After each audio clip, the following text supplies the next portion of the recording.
আজ আর একটা blog video নিয়ে চলে এলাম। ভিডিওটি হচ্ছে ৭৮তম স্বাধীনতা দিবসের একটি ভিডিও।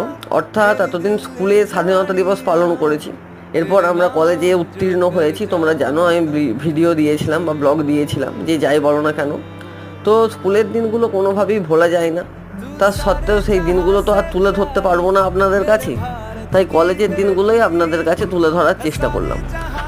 আর এখানে এনসিসির দাদারা ব্যান্ড বাজানো প্র্যাকটিস করছে, তো সেটাকেও কিছুটা ক্যাপচার করলাম আপনাদের সামনে। তো ভিডিওটি দেখতে থাকুন, আশা করি ভিডিওটি আপনাদের ভালো লাগবে। তো প্রথমে সকালবেলা লালকেল্লায় প্রধানমন্ত্রীর পতাকা উত্তোলন করার পরে আমি সেটা দেখে চলে এসেছিলাম কলেজে, এবং সেই কলেজ থেকে এখানে এনসিসির কিছু ডিপার্টমেন্ট আছে যেগুলো হচ্ছে এনসিসির লোকেরা কন্ট্রোল করে, এবং সেখানে তাদের প্রশিক্ষণ দেওয়া হচ্ছিল, এবং এখানে এরা খুব সুন্দরভাবে প্রশিক্ষণ করছিল। তো ভিডিওটি আপনারা দেখতে